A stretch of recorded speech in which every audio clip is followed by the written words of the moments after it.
Okay, good evening, folks. Tonight we're going to be demonstrating how to build a truss frame in SweetHome 3D. This frame would be utilized for, say, the truss across a building roof, and I'm going to show you how I do it in this program. So we're going to start off first by going into miscellaneous, and we're going to come down until we find box. I'm going to drag the box over, and let's put the box over here in the middle of the screen. Now we're going to double click on it, and that's going to bring up, and we're just going to call this 2x4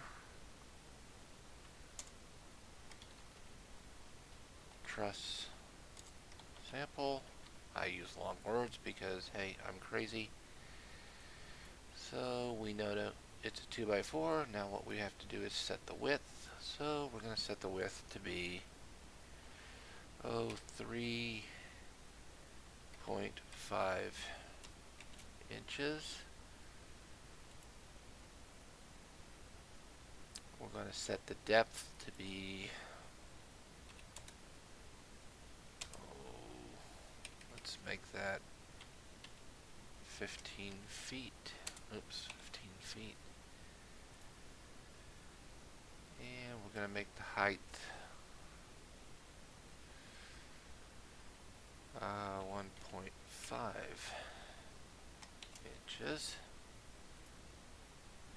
And when we click OK, look, we have something that looks like a 2x4 now. And we're going to double click that, and we're going to go back in. We're going to set the elevation to 1/8 of an inch. Set our texture. We're going to change our texture. In this case, I already have textures loaded. And I'm going to come down until I find my wood texture, which we're going to use the dark wood so it shows up a little better. And there is our effective 2x4. Now, what I'm going to do with that is now I'm going to take this, I'm going to right click on it after selecting it, copy, paste. Because we're going to have to make a couple of multiple pieces here. I'm going to rotate this 90 degrees, bring that down, copy, paste, bring that over. Rotate that. This one we're going to rotate. And as you can see, we're kind of starting to get that truss look. And now we're going to come back. We're going to take this. We're going to place it right here in the center. I'm going to move all three of these over a little bit more. Now I want to intersect those two with the bottom one, so what I'm going to do, what I'm going to do is I'm going to drag this over here,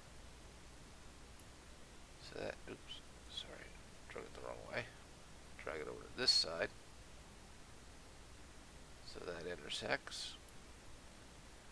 Then I'm going to grab here, and I'm going to drag this over until it intersects.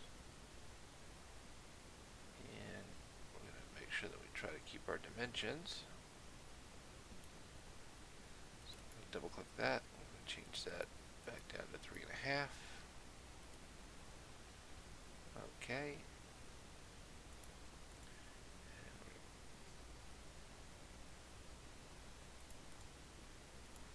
Paste another board.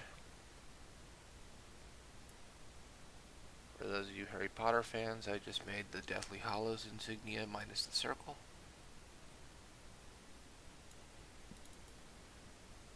Again, I'm going to make that 3.5 inches, because that's dimensional lumber for you.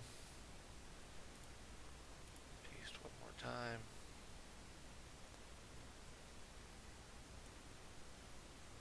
And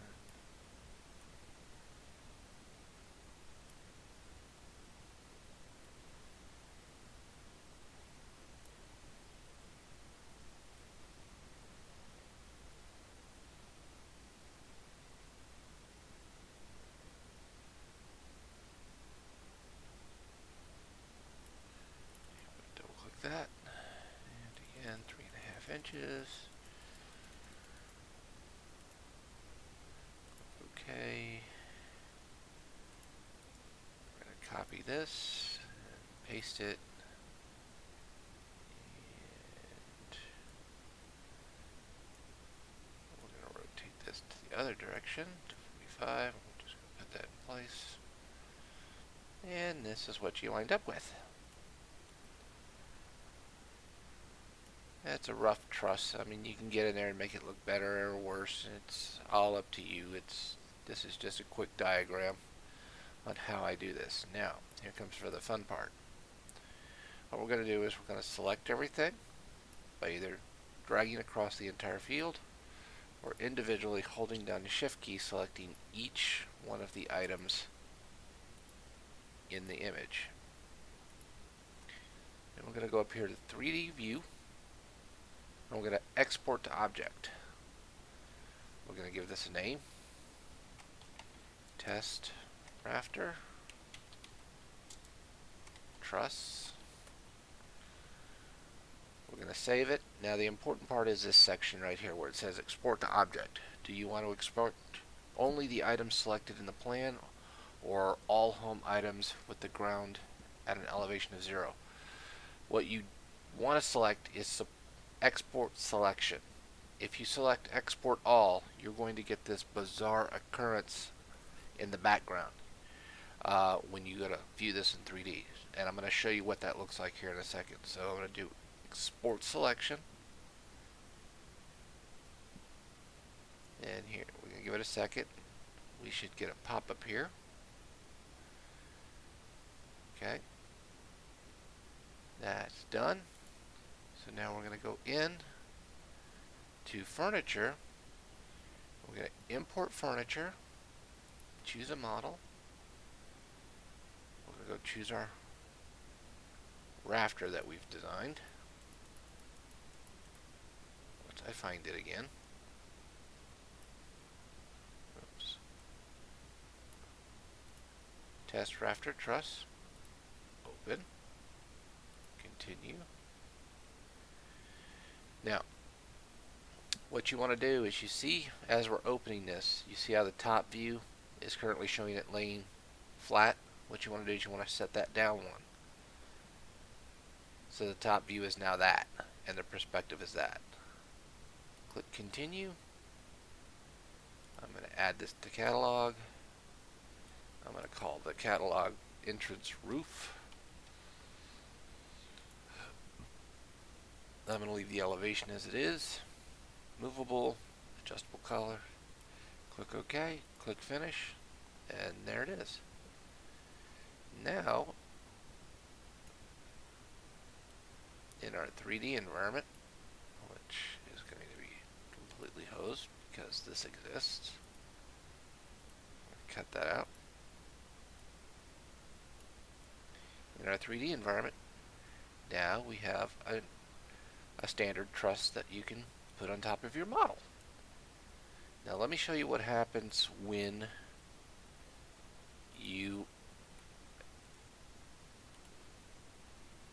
select everything during the export. So export, export to object. I'm going to call this 2. We're going to save it. And this time I'm going to tell it to export all, and I want to show you what's going to happen when we go to re-import the item. So now we're going to do furniture, import furniture, choose a model,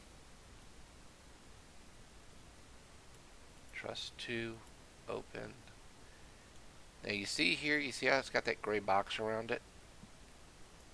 Continue. Again, we're going to drop it down. See how that gray is there? Click continue. This again in roof. Continue. Finish. Get rid of this for the time being,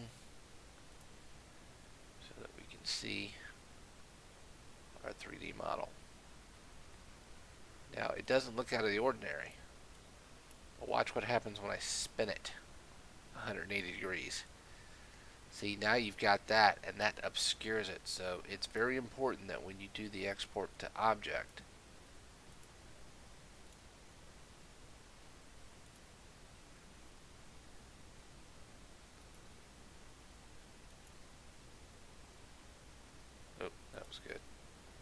paste that back in and delete this. It's very important when you do the select or export to object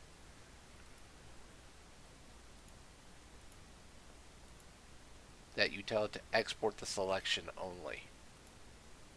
That way you don't get that. Now you'll also notice one thing I did by raising the elevation for each item that I was using to build the truss with by 1/8. That ensures that I do get the full 360 without accidentally getting part of the ground plane. This is creating something in a piece of software that it was not designed to be created in. This is just something I have found useful to help me create these types of structures. And let me show you what one would look like once it's been completely finished. File, open.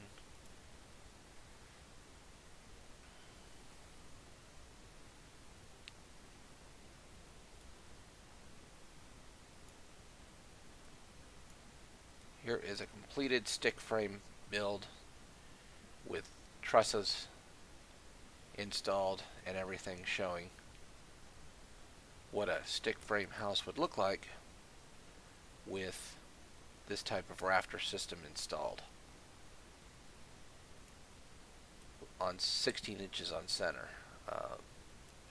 And to put this many rafters on this model, all I simply had to do was just take my overall measurement, multiply that measurement in feet times inches, then multiply or divide that by 16, and that gave me the total number of rafters I would need, which in this case is 31 rafters.